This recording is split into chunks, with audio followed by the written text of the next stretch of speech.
Hello, it's Bob Pandolfo, and I have a video here I wanted to show you about the sulkies that are used in harness racing.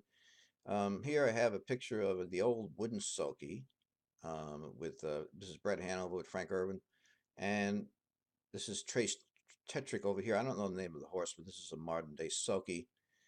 Most of the sulkies look something like this. This is the UFO, but I have a whole list of approved sulkies, and there are many that are, that are similar. They're offset bikes. This bike is not offset. Now, the main difference here, as you can see, the driver here in the old bikes is sitting very close to the horse. His foot is overlapping the horse. He can just reach out and touch the horse. Here, this distance here from between these two red arrows I put in, this is the distance between the horse and the driver's feet. As you can see, this is a big difference. And then, of course, the driver is also leaning back. Years ago, they didn't lean back in the kind of sulkies that they used.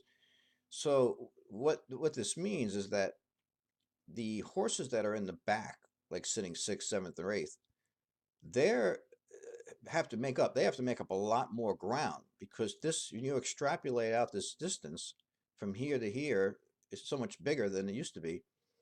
And that's one of the main reasons why you don't see horses winning from off the pace anymore. Horse race, even on half mile tracks, second over is actually not that good of a trip anymore. Third over is dead. I mean, and the thing is, horses used to win from third over. I guess if you're younger than I am, you might not remember that because maybe you followed harness racing from the 1990s or from or in the last 15, 20 years. But believe it or not, yeah, horses used to win from off the pace.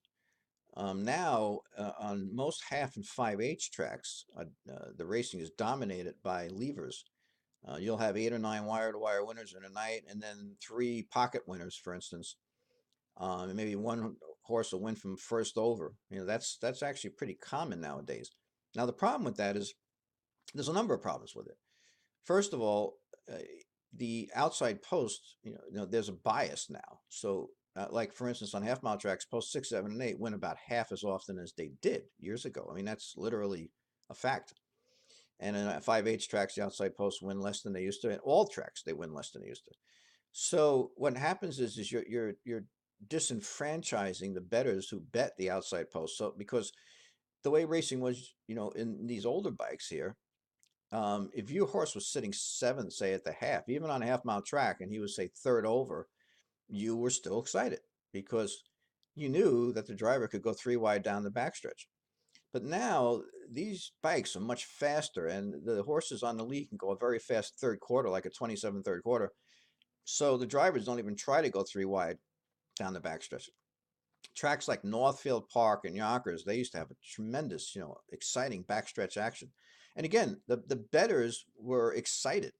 When you watch a sporting contest, you don't want to shut the game off like at the half because the score is like 60-0, right? You want a close contest, otherwise it's not going to be exciting. So this is the problem: is that you're basically eliminating a lot of the excitement of the race by having these bikes where the horses are too far back in the first place, plus the bikes are too fast and the horses can't catch up. Um, Another problem with this too is the payoffs back in these old bikes, the favorites used to win 34-35% of the time. You had a lot of good payoffs. Now the favorites win 40-45% of the time, sometimes 48% of the time at some tracks. And you have a lot of odds-on favorites, a lot of horses that pay $2.60, $3, $3.40. That was actually very unusual years ago. You very rarely had an odds-on horse unless it was a horse like Albatross or some great horse. Um, and now the reason why that happens, one of the main reasons is that with these modern bikes, okay, the people know that the outside posts don't win. So you could have a horse, for instance, who is in form and actually is a good horse that has a chance in that race, but he has post 8. Now, because he has post 8, everybody knows, well, he has post 8, he's not going to win.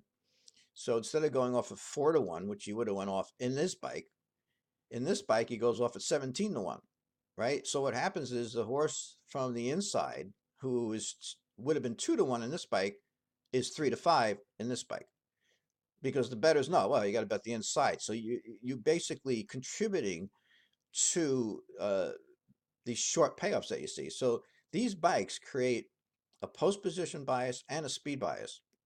And anyone who's watched the sport for a long time knows that this is true and knows that this is not good for the racing, which is one of the reasons why harness racing has declined over the years, much sharper than, say, thoroughbred racing, which hasn't had this kind of problem. And it's kind of astounding to me that the people that run the racetracks, and I don't care what track it is, because all the tracks, this hurts the racing at all the tracks. Hurts the racing more on a half-mile track and a 5/8, but it also hurts the racing on a mile track. So anyone who runs the tracks that is using these bikes, you have to wonder what they're thinking. Like, don't they, don't they want to put out their best product? Anyway, that's my take on the bikes. Thanks for listening.